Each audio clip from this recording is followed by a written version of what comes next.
Hello friends, ಎಲ್ಲರಿಗೂ ನಮಸ್ಕಾರ. ಕವಿತಾ ಕಿರಣ ಲೋಕಕ್ಕೆ ನಿಮ್ಮೆಲ್ಲರಿಗೂ ಸ್ವಾಗತ. ನಮ್ಮ ಸಂಪ್ರದಾಯದಲ್ಲಿ ಏಕಾದಶಿ ದಿನಕ್ಕೆ ತುಂಬಾ ಮಹತ್ವವಿದೆ ಸ್ನೇಹಿತರೆ. ನಾಳೆ ಅಂದರೆ ಫೆಬ್ರವರಿ 20ರಂದು ಮಾಘ ಮಾಸದ ಶುಕ್ಲ ಪಕ್ಷದ ಏಕಾದಶಿಯನ್ನು ಜಯ ಏಕಾದಶಿ ಅಂತ ನಾವು ಆಚರಣೆಯನ್ನು ಮಾಡ್ತೀವಿ. ಈ ದಿನದ ವಿಶೇಷತೆ ಏನು ಹಾಗೂ ಪೂಜೆಯನ್ನು ನಾವು ಹೇಗೆ ಮಾಡಬೇಕು ಎಂಬುದನ್ನು ಸಂಪೂರ್ಣವಾಗಿ ಈ ದಿನದ ಮಾಹಿತಿಯಲ್ಲಿ ತಿಳಿಯೋಣ ಸ್ನೇಹಿತರೆ. ಅದಕ್ಕಿಂತ ಮುಂಚೆ ಯಾರೆಲ್ಲ ನಮ್ಮ ಚಾನಲ್ನ ಹೊಸ್ದಾಗಿ ನೋಡ್ತಿದ್ರೋ ಪ್ಲೀಸ್ ರಿಕ್ವೆಸ್ಟ್ ಮಾಡ್ತಿದ್ದೀನಿ, ನಮ್ಮ ಚಾನಲ್ನ ಸಬ್ಸ್ಕ್ರೈಬ್ ಮಾಡ್ಕೊಂಡು ನೋಡಿ. ಜೊತೆಗೆ ವಿಡಿಯೋ ಇಷ್ಟ ಆದರೆ ಒಂದು ಲೈಕ್ ಕೊಡೋದನ್ನ ಮರಿಬೇಡಿ ಸ್ನೇಹಿತರೆ. ಬನ್ನಿ ಆಗಿದ್ದರೆ ವಿಡಿಯೋನ ಶುರು ಮಾಡೋಣ.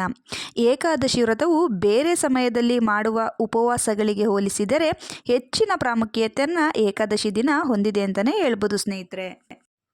ಹಿಂದೂ ಧರ್ಮಗ್ರಂಥಗಳ ಪ್ರಕಾರ ಈ ಏಕಾದಶಿಯು ಆಳವಾದಂಥ ಮಹತ್ವವನ್ನು ಹೊಂದಿದೆ. ವರ್ಷದಲ್ಲಿ ಸುಮಾರು 24 ಏಕಾದಶಿಗಳು ಬರುತ್ತವೆ. ಎಲ್ಲ ಏಕಾದಶಿಗೂ ಕೂಡ ತನ್ನದೇ ಆದಂತಹ ಮಹತ್ವವಿದೆ.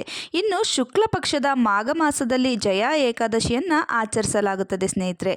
ಈ ವರ್ಷ ಈ ಮಂಗಳಕರವಾದ ಉಪವಾಸವನ್ನು ಫೆಬ್ರವರಿ 20, 2024ರಂದು ಆಚರಣೆಯನ್ನು ಮಾಡಲಾಗುತ್ತದೆ ಸ್ನೇಹಿತರೆ.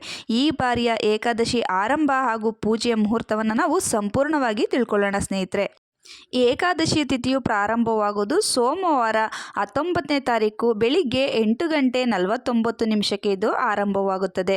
ಇದರ ತಿಥಿ ಮುಕ್ತಾಯವಾಗುವಂಥದ್ದು ಫೆಬ್ರವರಿ 20ನೇ ತಾರೀಕು ಅಂದರೆ ಮಂಗಳವಾರ ಬೆಳಿಗ್ಗೆ 9:55 ಇದು ಮುಕ್ತಾಯವಾಗುತ್ತದೆ ಸ್ನೇಹಿತರೆ. ನಾವು ಆಚರಣೆಯನ್ನು ಮಾಡ್ಕೊಬೇಕಾಗಿರೋದು ಸೂರ್ಯೋದಯದ ಸಮಯವನ್ನು ನಾವು ಗಣನೆಗೆ ತೆಗೆದುಕೊಳ್ಬೇಕಾದ್ರಿಂದ ಮಂಗಳವಾರದ ದಿನ ನಾವು ಇದನ್ನು ಆಚರಣೆಯನ್ನು ಮಾಡ್ಕೊಬೇಕಾಗುತ್ತೆ. 9:55 ಒಳಗೆ ನಾವು ಮಂಗಳವಾರ ಇದನ್ನು ಆಚರಣೆಯನ್ನು ಮಾಡ್ಕೋಬೇಕು ಸ್ನೇಹಿತರೆ. ಏಕಾದಶಿ ವ್ರತಗಳನ್ನು ಅತ್ಯಂತ ಭಕ್ತಿಯಿಂದ ಆಚರಿಸುವ ಮೂಲಕ ವಿಷ್ಣು ಮತ್ತು ಲಕ್ಷ್ಮೀ ದೇವಿಯ ಆಶೀರ್ವಾದವನ್ನು ಪಡೆಯಬಹುದು ಅಂತಲೂ ಕೂಡ ನಾವು ನಂಬಿಕೆಯನ್ನು ಇಡಲಾಗಿದೆ. ಜಯ ಏಕಾದಶಿಯನ್ನು ಸಾಮಾನ್ಯವಾಗಿ ಮೋಕ್ಷದ ಹೆಬ್ಬಾಗಿಲು ಅಂತ ಕರಿತೇವೆ. ಈ ದಿನ ಉಪವಾಸ ಹಾಗೂ ಪೂಜೆ ಮಾಡೋದ್ರಿಂದ ಜನನ ಮತ್ತು ಮರಣದ ಚಕ್ರಗಳಿಂದ ಮುಕ್ತಿಯನ್ನು ಪಡಿಬಹುದು ಎಂಬ ನಂಬಿಕೆ ಇದೆ. ಈ ದಿನದಂದು ಭಗವಾನ್ ವಿಷ್ಣುವನ್ನು ಪೂಜಿಸುವುದರ ಮೂಲಕ ಮತ್ತು ಉಪವಾಸನ ಮಾಡೋದ್ರ ಮೂಲಕ ಜೀವನದಲ್ಲಿ ಕೆಟ್ಟ ಶಕ್ತಿಗಳು ಹತ್ತಿರಕ್ಕೂ ಕೂಡ ಸುಳಿಯೋದಿಲ್ಲ. ಅಲ್ಲದೆ ಇದು ಪೂರ್ವ ಜನ್ಮದ ಬಂಧನಗಳಿಂದ ಮತ್ತು ಅತೃಪ್ತ ಆತ್ಮಗಳಿಂದ ಸಹ ಮುಕ್ತಿಯನ್ನು ಹೊಂದುತ್ತದೆ ಅಂತಲೇ ಹೇಳ್ಬೋದು. ಈ ಏಕಾದಶಿಯಂದು ಯಾವ ರೀತಿ ನಾವು ಪೂಜೆಯನ್ನು ಮಾಡಬೇಕು? ನಾವು ಈ ದಿನ ಬೇಗನೆ ಎದ್ದು ಸ್ನಾನವನ್ನು ಮಾಡಿ ನಂತರ ನಾವು ವಿಷ್ಣುವಿನ ಫೋಟೋಕ್ಕೆ ಹೂಮಾಲೆಗಳನ್ನು ಅರ್ಪಿಸಿ ದೀಪ ಧೂಪವನ್ನು ತೋರಿಸಿ ನೈವೇದ್ಯವನ್ನು ತೋರಿಸಿ ಮಹಾಮಂಗಳಾರತಿಯನ್ನು ನಾವು ಮಾಡಬೇಕು. ವಿಷ್ಣುವಿನ ಅನುಗ್ರಹಕ್ಕಾಗಿ ಈ ದಿನ ತುಳಸಿ ಮಾಲೆಯನ್ನು ನಾವು ತುಳಸಿ ಎಲೆಗಳನ್ನ ಅರ್ಪಿಸೋದ್ರಿಂದ ತುಂಬಾ ಒಳ್ಳೆಯದು ಸ್ನೇಹಿತರೆ.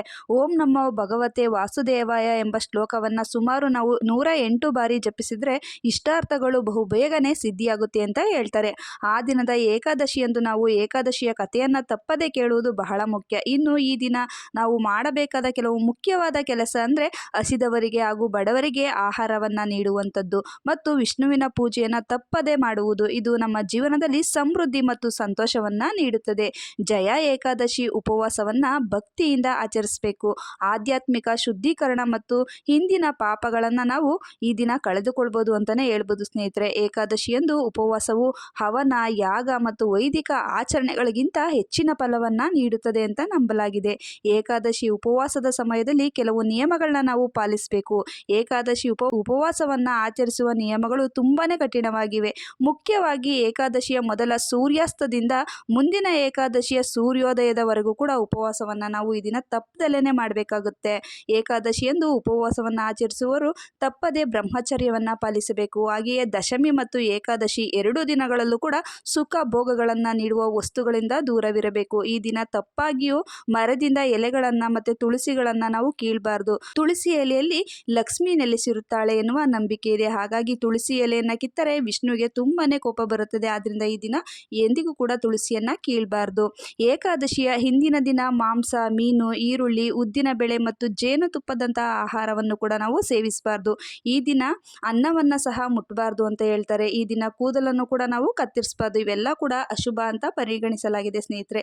ಈ ರೀತಿಯ ನಿಯಮಗಳನ್ನ ನಾವು ಆಚರಿಸ್ಕೊಳ್ತಾ ಬಂದು ಏಕಾದಶಿಯನ್ನು ಆಚರಣೆಯನ್ನು ಮಾಡಿದರೆ ನಮ್ಮ ಜೀವನದಲ್ಲಿರುವಂಥ ಪ್ರತಿಯೊಂದು ಕಷ್ಟಗಳು ಕೂಡ ದೂರ ಆಗುತ್ತೆ ಅಂತ ನಂಬಲಾಗಿದೆ ಸ್ನೇಹಿತರೆ. ಪ್ರತಿಯೊಂದು ಏಕಾದಶಿಗಳಲ್ಲಿಯೂ ಕೂಡ ಪಾರಾಯಣದ ಸಮಯ ಅತ್ಯಂತ ಮುಖ್ಯವಾಗಿರುತ್ತದೆ. ಈ ಜಯ ಏಕಾದಶಿಯ ಪಾರಾಯಣದ ಸಮಯ ಯಾವಾಗ ಅಂತ ನೋಡೋದಾದರೆ 21ನೇ ತಾರೀಕು ಅಂದರೆ ಬುಧವಾರ 6 ಗಂಟೆ 13 ನಿಮಿಷದಿಂದ 8 ಗಂಟೆ 32 ನಿಮಿಷದವರೆಗೂ ಕೂಡ ಇರುತ್ತದೆ. ಈ ಸಮಯದಲ್ಲಿ ನಾವು ಪಾರಾಯಣದ ಸಮಯ ಅಂತ ಕರಿತೀವಿ. ಈ ಸಮಯದಲ್ಲಿ ನಾವು ಮತ್ತೊಮ್ಮೆ ಪೂಜೆಯನ್ನು ಮಾಡಿ ನಾವು ಉಪವಾಸವನ್ನು ಬಿಡುವಂಥದ್ದು ತುಂಬಾ ಒಳ್ಳೆಯದು ಸ್ನೇಹಿತರೆ. ಇವತ್ತಿನ ಈ ಚಿಕ್ಕ ಮಾಹಿತಿ ನಿಮಗೆಲ್ಲ ಇಷ್ಟ ಆಗಿದ್ದರೆ ಯಾರೆಲ್ಲ ನಮ್ಮ ಚಾನಲ್ನ ಹೊಸ್ದಾಗಿ ನೋಡ್ತಿದ್ದೀರೋ ಸಬ್ಸ್ಕ್ರೈಬ್ ಮಾಡ್ಕೊಂಡು ನೋಡಿ. ಜೊತೆಗೆ ಈ ವಿಡಿಯೋ ಇಷ್ಟ ಆದರೆ ಒಂದು ಲೈಕ್ ಕೊಡೋದನ್ನ ಮರಿಬೇಡಿ ಸ್ನೇಹಿತರೆ. ಮುಂದಿನ ವಿಡಿಯೋಗಳಲ್ಲಿ ಹೆಚ್ಚಿನ ಮಾಹಿತಿಯೊಂದಿಗೆ ಸಿಗೋಣ.